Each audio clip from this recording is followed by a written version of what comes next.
Alors, exercice supplémentaire sur les fonctions logarithmes, on nous demande de déterminer le domaine de définition de la fonction f. Alors, pour déterminer son domaine de définition, je vais devoir réaliser les conditions d'existence.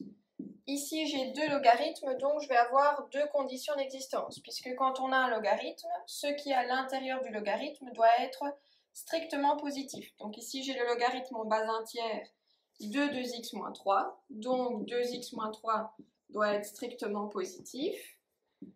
Et j'ai le logarithme en base 5 de tout ceci, donc tout ce qu'il y a dans ma grande parenthèse. Le logarithme en base entière de 2x moins 3 plus 1 doit être strictement positif.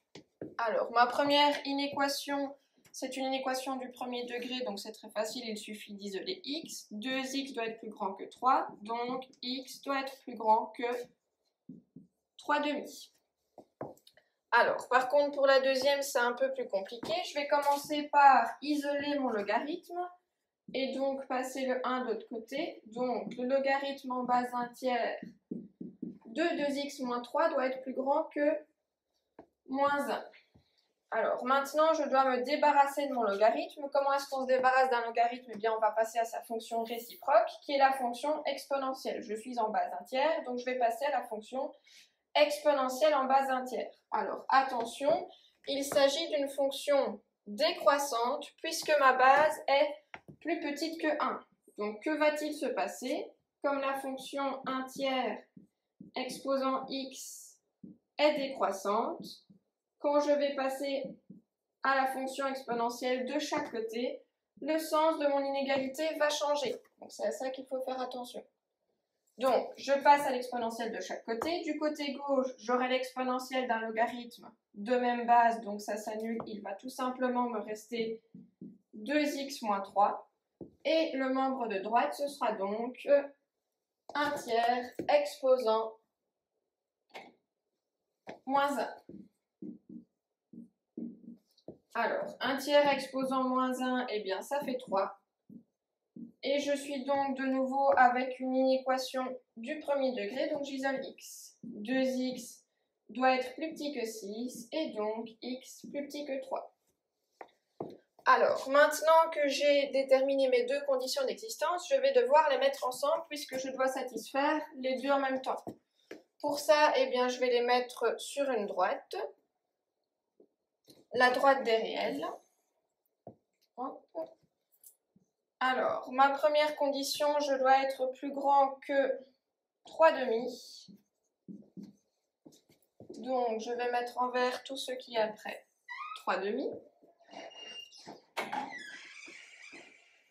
Tandis que la deuxième condition, c'est qu'il faut être plus petit que 3. Donc, je vais également placer 3 sur ma droite et je dois être strictement plus petit, donc avant. Quand est-ce que mes deux conditions sont satisfaites? Quand est-ce que j'ai du vert en même temps dans mes deux lignes? Eh bien, seulement si je me trouve entre 3,5 et 3. Donc, mon domaine de définition, ça va être avec un intervalle avec des crochets ouverts, puisque on ne prend pas 3,5 et 3, l'intervalle 3,5, 3. Voilà pour la première fonction. Alors, fonction suivante, on a la fonction e exposant 4x carré moins 2 sur x carré moins 2x moins 15. De nouveau, on demande le domaine de définition, donc je dois réaliser les conditions d'existence.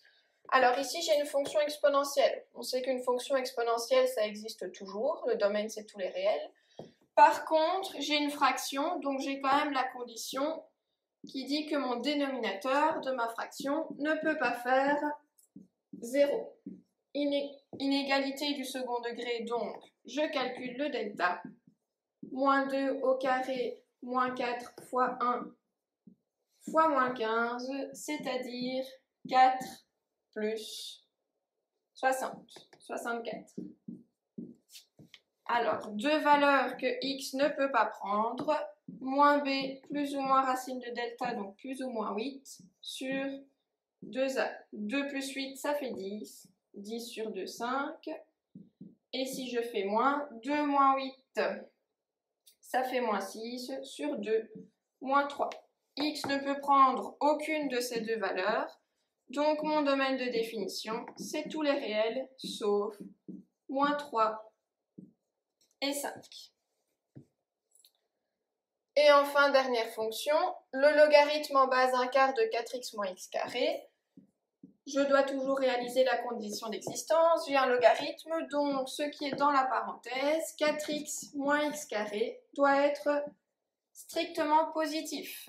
Inéquation du second degré, donc je vais devoir faire un tableau de signes. Et pour mon tableau de signes, je calcule d'abord les zéros. Donc je dois résoudre l'équation 4x moins x carré égale 0. Équation du second degré, donc la méthode classique c'est de calculer delta, mais ici je me rends compte que j'ai pas de terme indépendant, donc c'est plus rapide de mettre x en évidence. Si je mets x en évidence, il me reste dans la parenthèse 4 moins x, et ensuite on applique la règle du produit nul. Un produit est nul si un des facteurs est nul. Donc x vaut 0, ou alors 4 moins x vaut 0. Et 4 moins x vaut 0 si x vaut 4. Donc ce sont les deux valeurs que je vais mettre dans mon tableau de signes, que je fais ici sur le côté.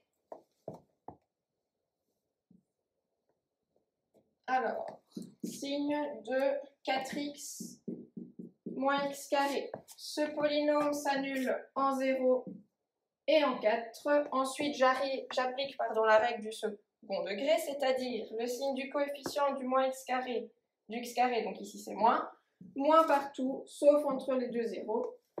Je mets plus. Alors, moi je voulais être strictement positif, donc là où j'ai un plus, c'est ce que je prends et que je mets en vert. Tout le reste, je ne prends pas. Et donc, mon domaine de définition, ça va être quoi? Eh bien, ça va être l'intervalle ouvert entre 0 et 4. Donc, crochet ouvert, 0, 4, crochet ouvert.